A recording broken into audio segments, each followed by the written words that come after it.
Welcome to your community of fee-for-service financial advisors who are successfully building profitable firms that serve the next generation of clients. You'll learn from innovative advisors whose unique stories will inspire you to dream big and take action on your goals. Are you ready to live your great life and help clients live theirs? Then you're in the right place.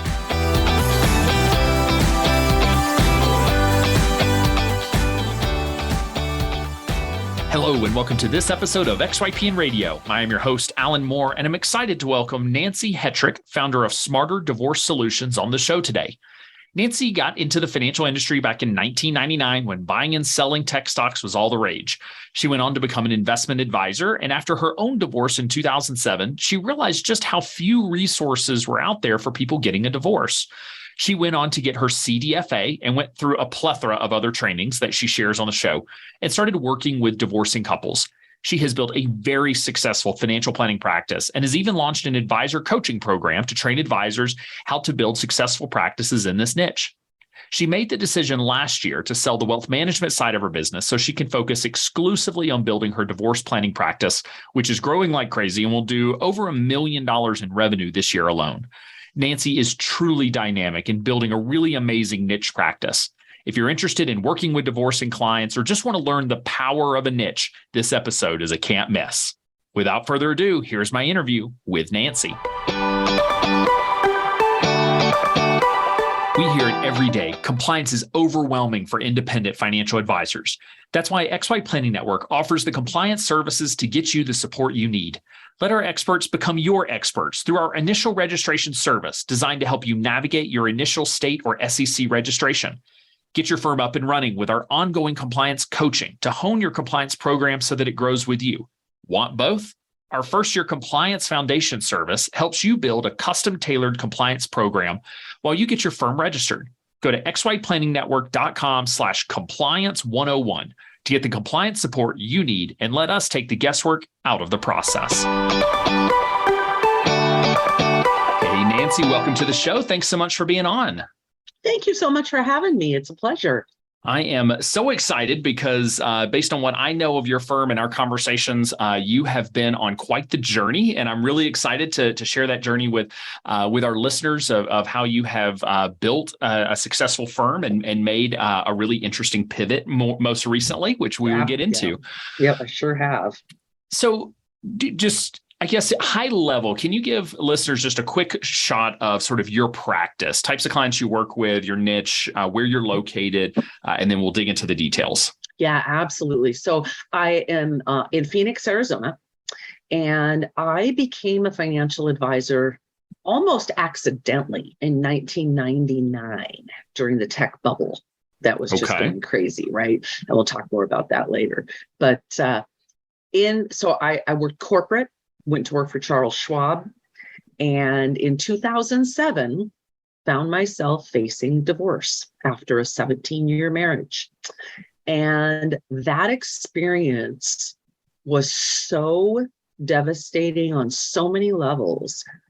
And I was so disgusted at the lack of resources and education available and people to support me that it just ended up being my calling. And so after I went through my divorce, I learned about the credential that financial advisors can get, a Certified Divorce Financial Analyst. And I approached Charles Schwab and said, hey, I would really like to do this credential. And they said, yeah, we're not interested in that. That's like all this legal stuff and risk. And no, how about you do this retirement planning consultant or something? And so I was obviously disappointed in that and kept kind of doing my job. But it just kept nagging at me. And so in 2011, I broke away, went independent, rolled up under an RIA that I had known the people for a little while, and launched my own business on the side, Smarter Divorce Solutions, and started specializing in offering financial planning and support to people going through divorces. And I thought I was going to be doing mostly advocacy work where I'd be working with somebody, most likely a woman, and her attorney as she goes through that court process, And lo and behold, couples started showing up together with no attorneys. And they'd been married a long time. And they're like, look, you know what? We're good friends. We've got a lot of financial stuff going on. We don't want to go to war. We don't want to waste a bunch of money on attorneys. Help us figure this out. And, Alan, that was the most fulfilling work I had ever done. They were so grateful and they were so honorable and respectful of each other. And they were like, we don't know how we would have done this without you. And oh my gosh, it just warmed my heart. So I got trained as a mediator, and then I got trained as a divorce coach. And then I did more training as a mediator and collaborative divorce. And I've really built this practice now for out-of-court solutions. Don't get me wrong, I still do some advocacy work, but the vast majority of my practice is mediation, collaborative divorce, and couples that are doing it all on their own. So much to unpack here, because listeners may know that I dabbled in some divorce work myself. I got my CDFA and I did a few collaborative divorce cases before realizing it was not my calling. And so there's going to be a lot of fun stuff to unpack here. One thing I just want to go back to was that you did mention back with the tech bubble, you sort of accidentally became a financial advisor. Can you tell me about that? Well, this is also part of my story, I guess, that really came full circle.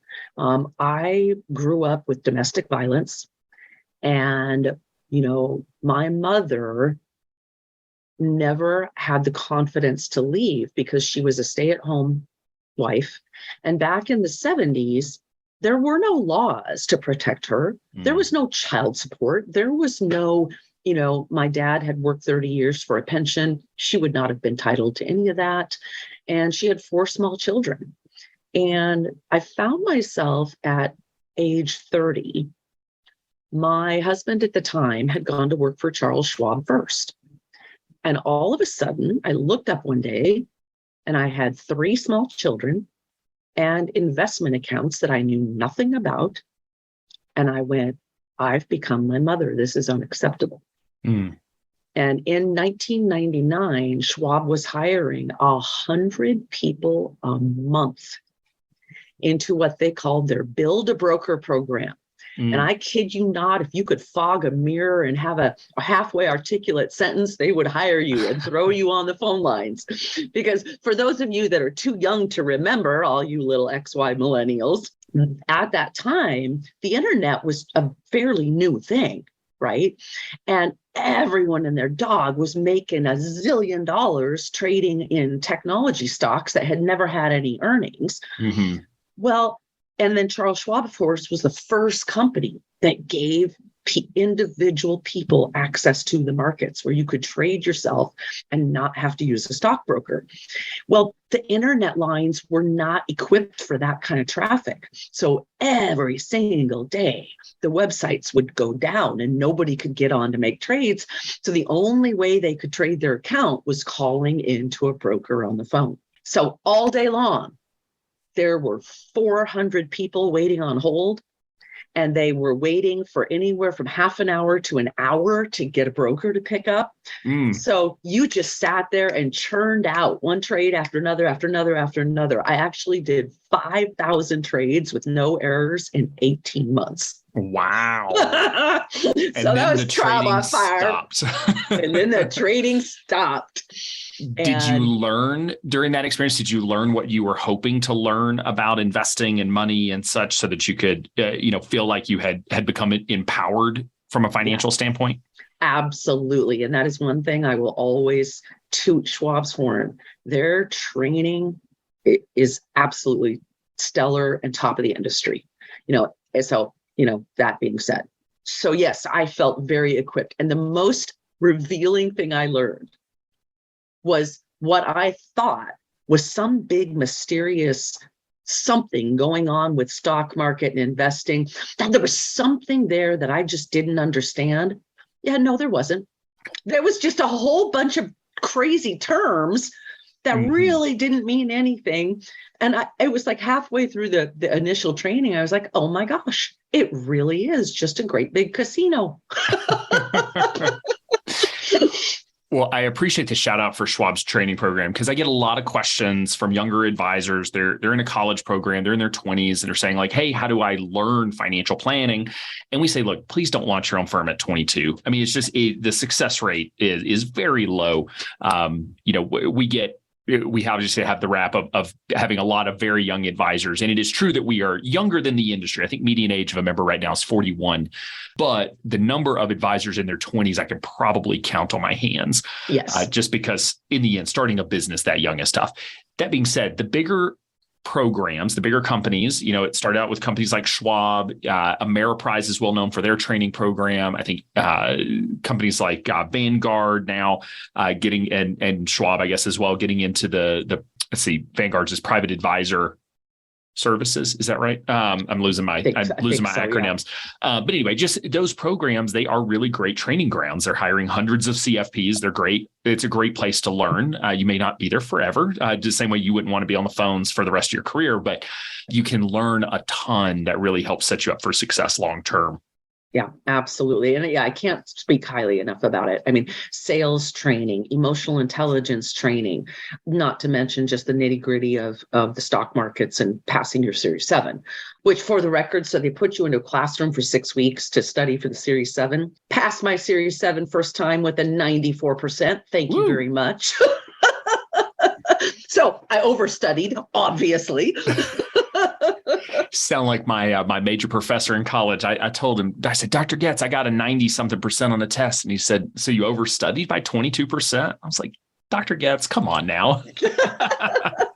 Don't throw shade. But so you have built a practice now where you are doing a lot of divorce work, basically. So I'm going to jump ahead and then go back. And so the jumping ahead is, you mentioned that you partnered, you sort of rolled up under another RIA. And then did you ever end up launching your own RIA, or you were still with that group, just sort of with your own client base there? No, I did finally launch my own RIA just about 2 years ago. Okay. And I did that because I was having so much growth that I needed to start hiring associate advisors. Mm-hmm. Well, it's pretty hard to negotiate pay with an associate advisor when you don't own the firm. Mm. So luckily the firm that I was with was literally a friend of mine, and she was fabulous at just helping me get spun off and cooperate in the transition. We actually successfully moved at the time, it was a $50 million practice in 30 days. Wow. 100% every single account. Bam. Okay. Yeah, that's fast.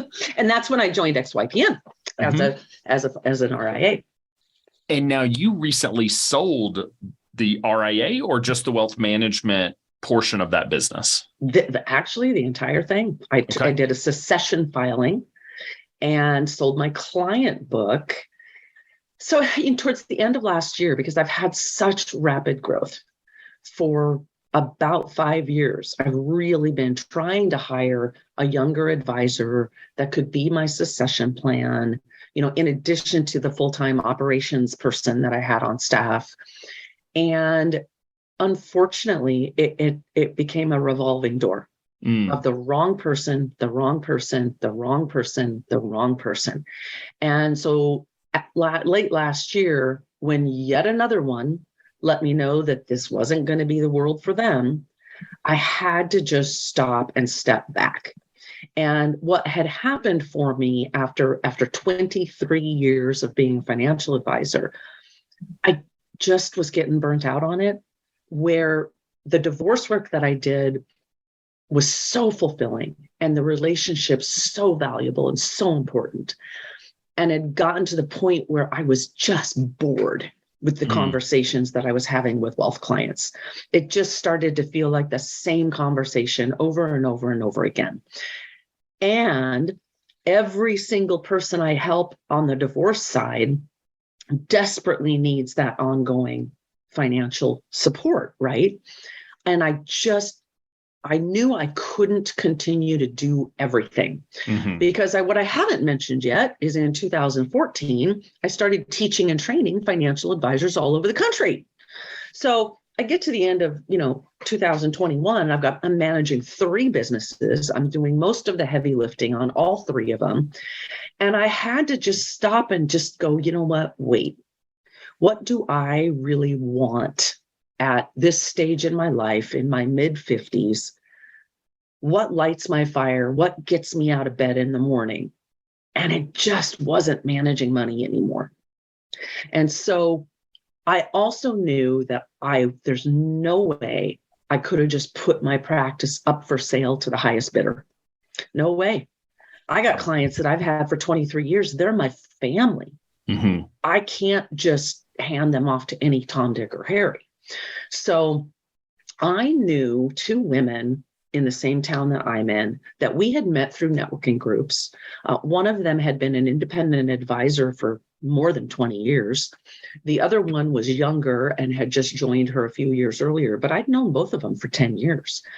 And I had seen them speak at events, and I said, wow, they are culturally the same as me. They're approaching their clients the same way I do. And it's very, very different than what I fondly refer to as the good old boy firms, right? Mm-hmm. This financial advising from the heart and the connection with your clients. And they had it. And so as soon as I started thinking that, you know what, I think it might be time, I contacted them directly. And I said, hey, I'm having some growing pains. Would you guys like to go to lunch? And we went to lunch in November, and I closed on transferring my practice to them on March 31st. That is really fast. What I guess, do you mind sharing the financial, just like the term structure? Did they use an outside loan or an SBA loan, or did you self-finance this? Did you sell it? Self-financed. Okay. And we use the FP Transitions, which is a company that specializes in these transactions. But then we customized the terms so that they would not have to take an SBA loan. Okay. And so a smaller down payment up front and a 6-year payout, which gave me a lot of comfort as well. And just something for advisors out there to know, especially if you've been in the business for a long time, starting in the 2000s and the 2010s, for as long as I can remember, financial advisory practices were basically valued at twice the annual revenue, right? Mm-hmm. Not anymore, folks. Yeah, valuations have really gone up. Valuations have gone up significantly. And so as you think about your own financial plan out there, think more about a multiple of around a 3. So that was an amazing surprise for me. It was a little 50% boost in valuation. Not a bad. How about that? Is that what FP Transitions did they give you sort of a range? Because they're not going to give you multiples. Like in the end, they're actually getting down to like the value of the business, right? It just happened to work out to be 3 or somewhere in that range. Yeah, it seems to me that it basically starts out with 3, and then you apply a bunch of discounts and premiums based on the analysis of the practice. I get a premium because my client base is young. Then I get discounted because my top 5 clients are 25% of the book. Okay. And they just do that all the way down. Yeah. How did you communicate this to your clients? What was that conversation like? Oh, that was gut-wrenching. And what we did, and this was part of our agreement too, which I think is just the best thing ever. I actually now am an investment advisor rep in their firm. And I am the dedicated divorce specialist. So this allows for 2 things. Number 1, the clients don't feel like I'm completely gone because my name and picture are on the website as well. And we have a 1-year transition that we're working through. And so for the first year, I'm still very much involved. And, we did the first series of meetings together. And then we're kind of taking turns and that kind of thing and handing off. But the conversation was, as my clients all know, I've got the multiple businesses. And I just let them know that, look, as I start to get older, my husband is already in kind of semi-retirement. And I would say, Tom's getting a little impatient with me and working so hard and wants me to start enjoying myself too. And I'm just trying to do too much. And so I have handpicked, Cynthia to take over and run the money, and Gina. So we positioned it as a merger. We're doing a merger. We're combining forces, the strengths of all of us. You're going to get all three of us for the price of one. And when some people would really push, which most of them did, then I would say, ultimately at the end of, about a year from now, I will go to being the divorce specialist. And so clients kind of understood there was a transition happening. And so far, so good. Things are going wonderful. We had one client not transition over. And that was going to be my question is, what was retention like? Sounds like it was very high. Very, very high. And you're still sort of in the middle, it sounds like, of winding down through that year of not being the lead, like sort of still handing off those relationships and really just getting clients used to you not being the primary point of contact. Yep, exactly. Okay. Exactly. That's a heck of a transition. I mean, and you did that very fast, which is awesome. Again, it's really about knowing those partners. When we were all in college, I feel like they told us you got to network. It's all about networking. And they never really told us what that looked like on the back end. And this is what it looks like is when you have this thought where you're finally like, hey, today's the day I'm ready to sell. Do you have the people that that would be a good fit for that? And look, there's an infinite number of scenarios. You can't just have someone for you can't like go out into, I'm going to go find the successor. I'm going to go find the person for this thing in my life. But it is about knowing folks and being out and meeting folks, even for those of us who are on the introverted side, to know, to be able to have sort of that Rolodex of folks who can help depending on the situation, the scenario that's unforeseen. Because you probably weren't thinking 3 years ago, hey, I need to go meet someone who can buy my practice here in 3 years. It's cropped up a little quicker than that. So I'd love to go back and talk more about just the divorce work that you're doing, because obviously divorce is extremely prevalent in our society. It's very common. I think statistically, all of us will get divorced at some point, or at least half of us. I remember my first boss would say that divorce was the greatest destroyer of wealth, because of the fighting that happens and just how much gets lost to taxes and just poor decisions, because it's such an emotional time. So first off, do you enjoy that, the emotional side of the work? Because it is so emotionally taxing. This is not just like run some spreadsheets. This is a time in people's lives where it is tough, even the most amicable divorce. So I guess, do you enjoy that? And how have you prepared yourself for those experiences, which can be really challenging?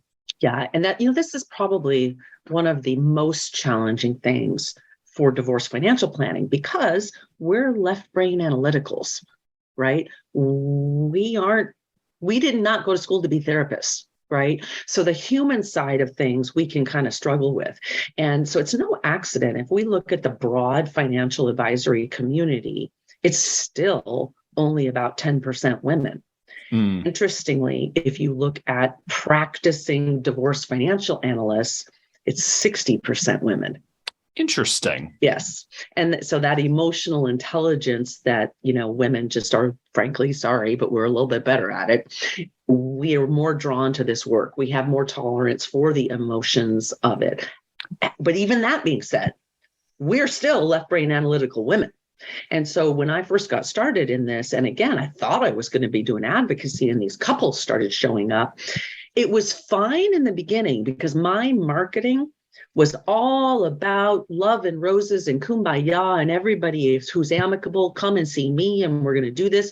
So the people that showed up were frankly, it was not emotional at all. It was wonderful. Then I started building a reputation and the referral business started coming.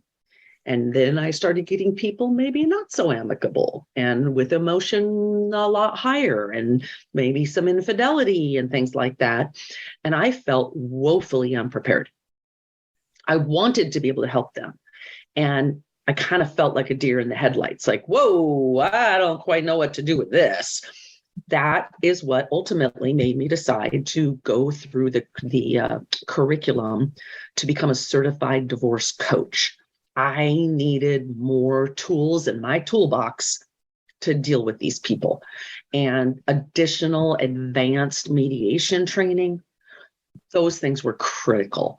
I would say, though, a lot of divorce financial advisors don't do what I've done, which is to be a financial neutral and the couple's mediator at the same time. There's absolutely a viable option to be the financial neutral, but then you have another person who's the mediator on the team as well. That way, when the emotions get high, you just shoot them a look and they step in. And probably helpful to sort of probably helpful to help to sort of explain the different models here in more detail, just so that'll help listeners get their arms around this structure. So traditionally, not traditional is maybe the wrong word, but I think historically, if a couple was getting divorced and they had a financial scenario where they needed help, each attorney really, but each client would hire a financial advocate. So that's what you're referring to with advocacy, if I'm not mistaken. And so, so there were two financial people that were helping navigate this, but they were ultimately representing the client, that one client. Exactly. As a neutral, when you're doing what I always was trained in collaborative divorce, you are representing, in a way, the finances. So you're working with both clients. You don't represent one or the other. You're not there to try to help one, get more of the other. You're a neutral third party. Now, you just mentioned there with a mediator. And so in that instance, it's you and a mediator versus, or are there times where you're doing both mediation and being the financial expert? I do it all. Okay. I do it all. So I do a lot of work as their sole professional. And then I have an arrangement with a local family law attorney to do all their legal documents. So the attorney never sees the clients. Everything is done through me in my office, and we send couriers to the courthouse. So it's my taglines and marketing is no lawyers, no judges, no courtrooms. And it's a very much a self-determined outcome. So that's really interesting. Have you had cases that ended up hiring attorneys? They just couldn't work through what was going on in your office? Absolutely. There's always that. I've also had cases where they fail in mediation. They go hire attorneys thinking they're going to duke it out. And 6 months later, they come back to me and reach a settlement. Okay. And they realize the grass ain't so green over on that other side. So yeah, it's expensive on the other side. And it sucks. I mean, quite frankly, it's just like, it's hard. There's a lot of tension, even in mediated scenarios. I know when I got divorced, there was a mediator and we each had an attorney. So I don't know. And I don't know, I'm assuming states have different rules and regulations around how that works. Yeah, no, they don't. It's the weirdest thing. So there's actually two different kinds of mediation. There's transformative mediation and evaluative mediation. And so when a lot of people hear mediation, they think about that evaluative style, which is what the lawyers use. If you're both represented by an attorney, and they say, okay, we're going to schedule a mediation before we go to trial. That's going to be an evaluative mediation where you and your attorney are in, the one spouse and their attorney are in one conference room. The other spouse and their attorney are in another conference room. And the so-called mediator, who's usually just another lawyer or a retired judge, bounces back and forth between the rooms. Yep. That was my experience. And it's not really the premise of mediation. It's more of just a guided negotiation. So what I do and what I fiercely advocate for is transformative mediation, which is lawyers are not allowed, period. The couple, me, and another mediator, if we're going to do that partner team, or maybe it's just me, is in a room. I've done all the financial analysis ahead of time. I have all their balance sheet, property statement. We have their budgets. We know their income needs. I've done cash flow net worth projections for the next 20 years. And we sit in a room together for 2 to 4 hours and we just talk about it and we brainstorm and we educate and we tackle it.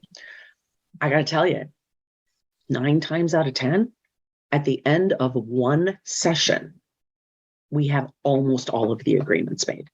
That's unheard of. Yeah, because what I've figured out is the reason people can't make agreements in divorce It's because they don't have any idea what they're looking at. They're missing half the information. And when you can clearly put all the financial facts in front of them and the consequences of those decisions, the agreements come really easily. It's just a slam dunk. And so that's the kind of mediation I practice. Okay, that makes a lot of sense. So when it comes to the collaborative, the collaborative divorce side. So are you representing, I'm trying to get my terminology correct. Are you acting as sort of the neutral third party while there's another mediator as well, you said, and sort of when does that come into play versus you doing both? So this is a good question. I used to do a lot of work as a sole professional. And the reality is, while I did get educated, I learned a lot about how to deal with people's emotions. That doesn't mean I really enjoy it. So when I do an initial consultation with a couple, if I can inherently tell that this is going to be a higher conflict kind of case, then I'm going to bring in an outside mediator because I just don't want to deal with it anymore. Okay, that's fair. So that's how that works. And then collaborative is kind of the same way. The way I see it is the only way you can be successful in mediation is if there are little to no trust issues between the parties. Because if they don't trust each other, if they think that someone's hiding money or something, they're never going to feel supported by neutral professionals. They need someone on their team. Yep, that's what then tells me we need to do collaborative. And so a collaborative is still an alternative out-of-court dispute resolution method, but each party has a representing attorney, collaboratively trained, a financial neutral, and then a communications coach, which is someone with a mental health background, but they actually kind of have the role of the mediator in the collaborative case. And they help the couple with just communication coaching as well, how to be heard, how to show up better. And I am doing a huge amount of collaborative divorce. This is just in the last couple of years in Phoenix. It has really taken off. We've got an amazing group of professionals that we kind of always all work together for couples. And the misnomer about collaborative divorce is that it sounds like you need the couple to be collaborative. No. You need the professionals to be collaborative. Yeah. And we all work together to get to settlement. Okay. And there's more and more groups popping up. There is a national organization of collaborative divorce professionals, correct? International, actually. It's the International Academy of Collaborative Professionals. There's a lot of collaborative going on in Europe and Canada. Okay. So if you're interested, you can, or if you have clients that are going through this situation or you're interested in learning more, most areas, now groups are starting to pop up. We have one here in Bozeman, Montana that I was a part of, helping launch for helping with collaborative divorce. And usually the one skill set they can never find is financial.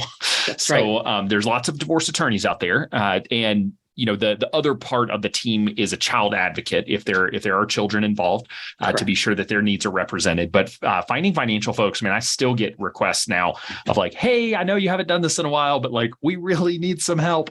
And I don't feel qualified anymore to actually be able to be a fiduciary in that scenario. But even here in Montana, send them my way now, because I'm doing a ton of work virtually all over the country now. So, yeah, this work is not state-based then, so you're able to work across state lines. How much of your business is now virtual versus in person? Oh, gosh, that's a good question. It's changing dramatically as we go forward here. Mm-hmm. But for 2 years, my revenue did not drop during COVID. We did 100% virtual, and our business actually increased because the courthouses were closed.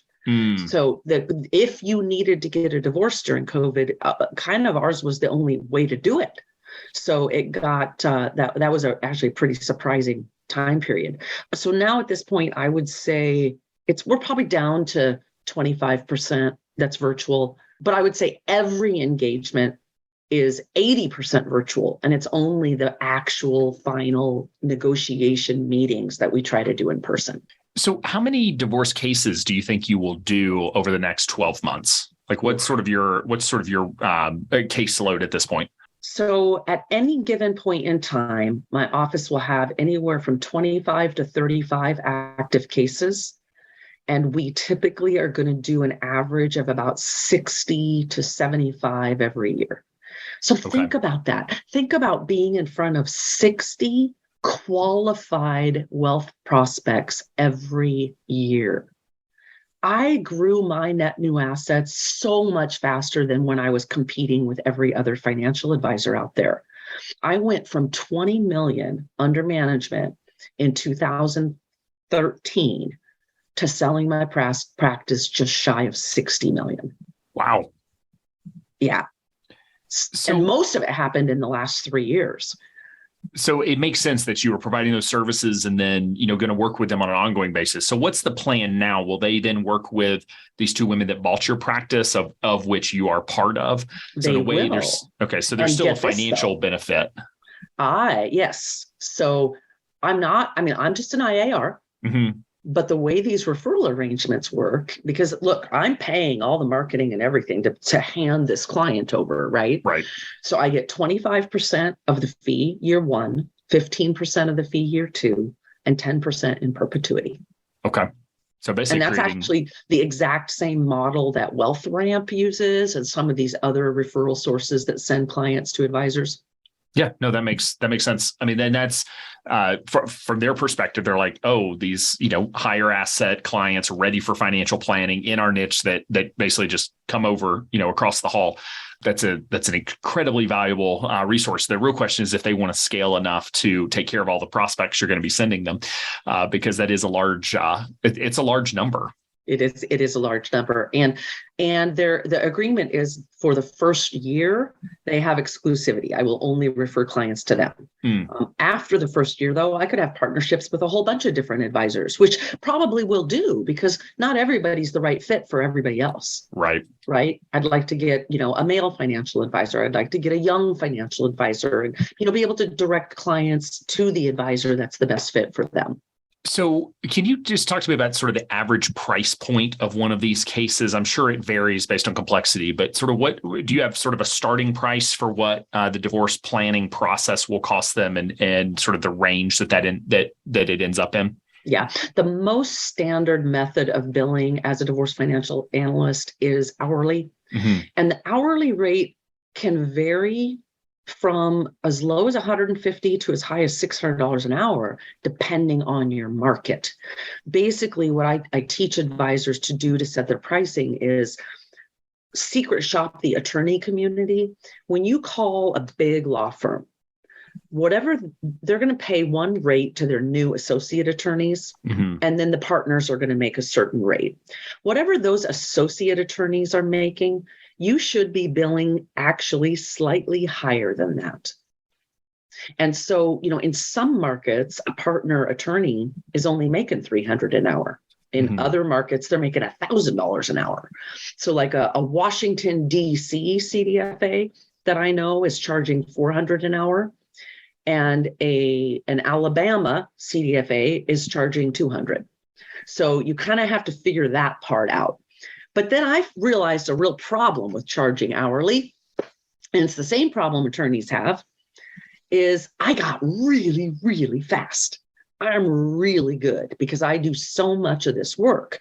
And I had hired my first CDFA as an employee.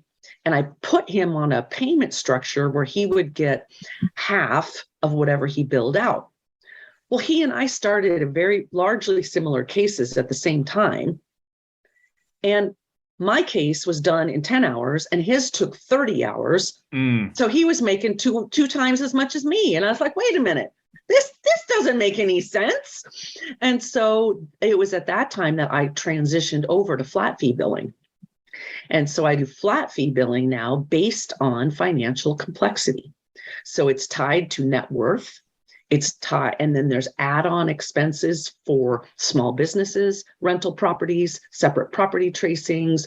So however complicated it is, mm-hmm. is going to dictate the rate. So it's more value-based pricing, frankly, because the more complicated their situation is, the more money I'm going to save them. And it might or might not take more of my time. Right. And this goes over a lot better with clients. And to be honest with you, since I have done that, my average hourly rate is about $800 an hour. But they don't know that. Right. And they shouldn't know that, and they feel thrilled with the value that they get for the money when I show them my creative settlement solution that saves them $250,000 in taxes, which is not unusual. Yeah, I mean, you really are. So much of that complexity pricing is how many financial advisors price their financial planning services, which makes a lot of sense that it can be complexity based. But clearly, you're providing significantly more than $800 an hour of value to these clients. If they're willing to pay for it, they know the fees, and I find that. We like to tie things back to an hourly rate. I mean, I hate paying by the hour. I don't know anyone who enjoys paying by the hour and just, watching that clock. I prefer to know what something's going to cost going in, even if it's going to cost me a little bit more. I like the security of that. And I think that it sounds like that's what you're finding with your client base. I think that that's absolutely universal. What's the first thing you think if somebody tells you it's hourly? It's like, oh yeah, great. They're going to be, surfing the internet and eating lunch at their desk and charging me for it, right? Or they're going to have three people on the call, and right. that even if they need three, if my we use a regional accounting or a regional legal firm, if there's ever three lawyers on the phone, I just assume it's for billing purposes, and it really is because they needed three experts on to talk about different things that they're experts in. But it's just hard to not go there, Absolutely. And just assume nefarious, even though they're just trying to do a good job. Well, and part of it too for me was a decision based on culture and values of my company, because my whole thing is being the anti-attorney. Why would I want to bill like an attorney if I'm basically saying get away from that model, right? That's fair. Yeah, because it is true that the adversarial model is how the number of hours start really skyrocketing, because every motion, every filing, every bit of discovery, like there's so much that goes into that adversarial model that really can drive up the number of hours. And really, there's no incentive for attorneys to help you settle the case. The incentive is to fight for every last penny for you. Who cares about what your ex now thinks about you, and whether or not you can be friends for the sake of your kid? But then also, like, okay, how many hours is this going to generate for the firm? Yep. Yep, absolutely. So going forward, I mean, my notes said, and just doing the math on what you're charging per hour, number of cases, like this is going to be this is a 7-figure divorce focused practice at this point in terms of annual revenue, which is just incredible. Where do you find from a marketing standpoint that you're able to drive? Obviously, there's plenty of people out there getting divorced, but how are you getting in front of those folks and really your ideal client? Plenty of people are going through the divorce process that would not be a good fit for you. Well, the crazy thing is, and in my training programs, the beauty of this niche is you only have to market for about 2 to 3 years, because then it just becomes a referral business. I don't market anywhere anymore. I have 2 other locations. I have a location in Indianapolis, Indiana, that is run by Greg Keel. And then I have a location in Wisconsin with my employee, Gerard Zielinski. And I only market for them. I told my online marketing guy, take my zip codes off. I've got 34 active cases going. I can't handle any more business. And my waiting list is out, 6 weeks. If anybody out there want to move to Phoenix and come join me, that would be awesome. Oh my gosh. And so yeah, when starting out, it was networking, because this is divorce. This is a trust business. People want to hire people they know, like, and trust. So one of my tactics for online marketing was video, because people felt like they were already getting to know me. And that was huge. And then it was educational marketing, content, because perception is reality. If I am putting out writing, articles, guest blogs, if my content is everywhere, it doesn't matter that I've never done a case. The perception is I'm the expert. Yep, absolutely. And that was huge in the beginning. I actually wrote a blog that I submitted to divorcedmoms.com. It got picked up by Huffington Post. and it went viral. And I ended up with 8,000 views in less than 24 hours. And they had me on for a video. And it's still out there if you want to Google Nancy Hetrick and Huffington Post. Well, and that's the beauty of content, is that it does live forever, basically, thanks to the internet. And so people can go find it even today when they're in this group or using this blog for resources, and they're asking questions about getting divorced and what that means. Like, your article is going to pop up. Yeah. Yeah. And I published a book. I wrote my book in, I think, 14 or 15, Divorce is Not for Dummies, How to Cover Your Assets. No pun intended. No pun absolutely intended. And then in 2018, it occurred to me how absurd it was that there was no textbook for our industry. And so I wrote Divorce Financial Planning, Building a Niche Practice. And it has a corresponding workbook, and it is the only textbook for our industry. So one of these days I'm going to put out volume 2 that'll be more advanced. But yeah, let's talk about your advisor training, because I think this is huge. The CDFA is good sort of foundational knowledge, but it really only goes so far. I wouldn't call it, it's not teaching advanced concepts. And so the CDFA is probably table stakes at this. Do you agree with that? Just like get the designation that's recognized. So, but obviously you're doing training with advisors as well. So how are you teaching advisors, sort of what types of concepts are you teaching them to help them build their practice focused on this niche? Yeah, it's a very, very holistic kind of training. I've had a couple hundred hours of coach training. And so it's the advanced skills of actually doing the work, right? How do you set up your practice, systems and processes, all of the different marketing, creative settlements? What do you do with rental properties? What do you do with small businesses? What about federal retirement plans and all of the crazy different pensions and all of that stuff? So really deep training on those advanced skills, so that if you're going to do this work, you're going to do it better than anyone else in your market. And then there's the entrepreneur side of how to build a business, because most of us have never done that. We've never had to build a business from the ground up. Sure. And so there's a boatload of mindset. 95% of small businesses fail, guys. 95%. And it's not because they don't have a great idea and can't get clients. It's because their head gets in the way. They hit, things get hard and they don't know how to figure it out, and they quit. Or they do too much too soon and they run out of money. And so that business planning and strategy, time management, and just, being ready to do this. And when it gets really, really hard, having somebody that says, no, you're doing all the right stuff. Just keep going.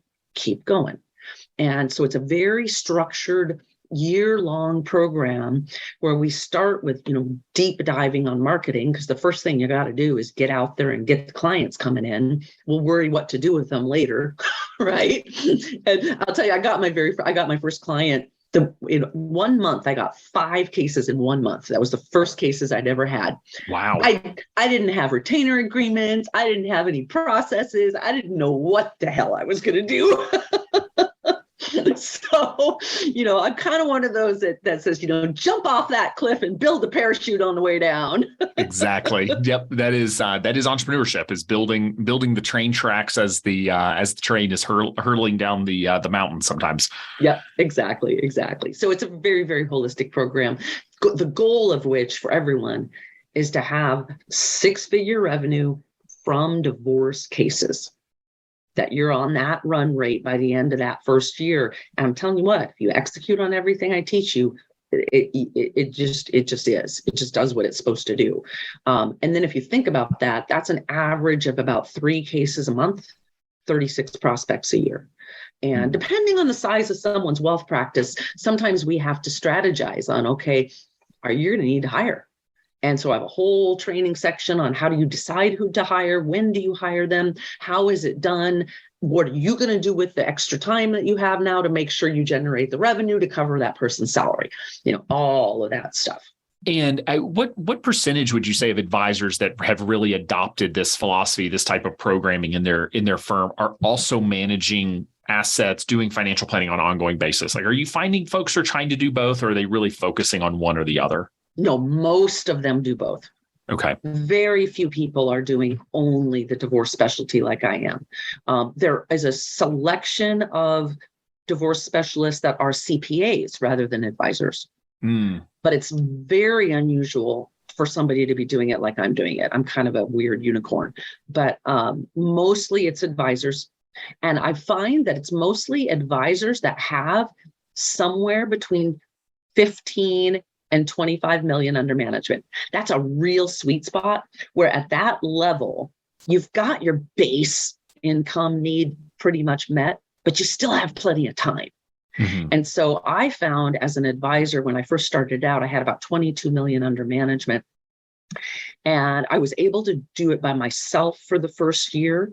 Once you get to that point where you're doing about three, 4 cases a month, that's when you're going to start looking at full-time help and how you're going to scale. And because you just can't, there's only so many hours in a day. And it's just all about team, the right team, and working smarter, not harder. Okay. How many advisors have gone through this training program at this point? Oh gosh, I'm pushing 100. Okay. Yeah. And then interesting, this is the huge statistic that is the reason I do the training. The number's getting better gradually, but every year the IDFA does a survey, the people that give their credential of all the people that have the CDFA credential. Last year, less than 27% did more than 10 cases per year.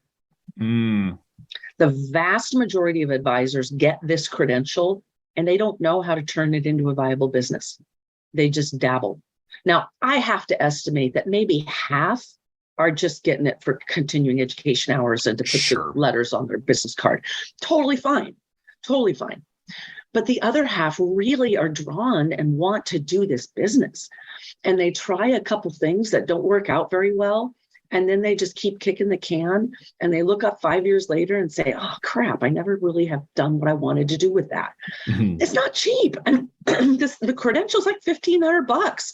You don't do that unless you actually had intended to use it, right? So my personal mission now is to build an army, because I want every person in this country who's going to be faced with divorce to understand we're out here and we're an option. The whole middle of the country has never heard of CDFA. They don't know who we are and what we're doing. And it's because nobody's doing the work. So we got to get people out there doing this work. It's such high demand and needed, desperately needed.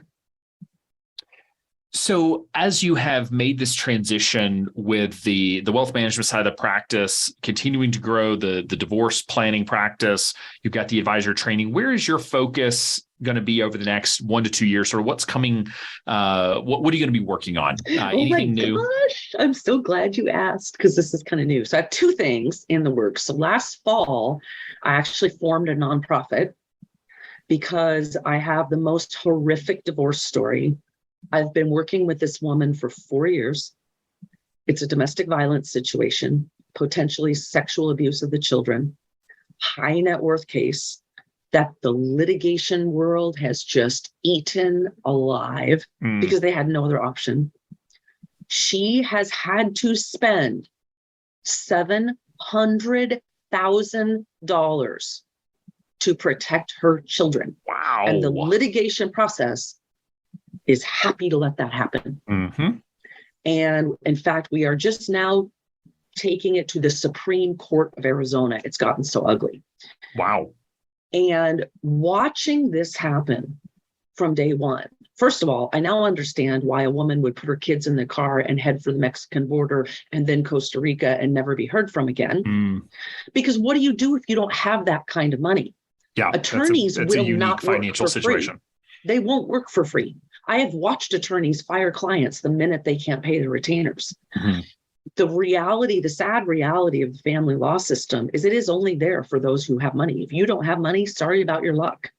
Well, that's just wrong. We got to be better human beings. So the nonprofit is called legallifeline.help. Legal Lifeline is the name of it. And my idea is to fundraise, raise money, get corporate sponsors, Nike, Dove, the big boys, right? To donate money so that I can then have a pool of attorneys that will agree to work at a 25% reduced rate, but they still get paid to help people like this that need legal protection and don't have access to it. So that's number one. Second one is, and I think this one is more urgent. This one's going to happen more quickly. I bought the domain name divorcefinancialadvice.com. And in order for Americans broadly to know about us and to know that these options exist, we need a national voice. We need a national voice with a national brand where we can get national publicity. The IDFA is a for-profit certification agency. They're not interested in that. So I want to have a national directory of active CDFAs where we market together, we do content, publicity, videos, referral business, kind of a membership kind of a site where we can really dial the needle on this and get the public educated that we exist and help all of our members be successful. All right. That sounds amazing, because this is an area, to your point, where we go, you go to Google, you try to find the resources, but in the end, they're hard to find. They're very expensive. The communities are very, there are just different pockets of these communities, and you've got to be able to get tied in with the right one. So amazing. So Nancy, as we're coming to a close, I'll ask you the final question, which is, if there's one piece of advice that you could go back and give your younger self, one thing that you know now that you wish you had known then, what do you think that one piece of advice would be?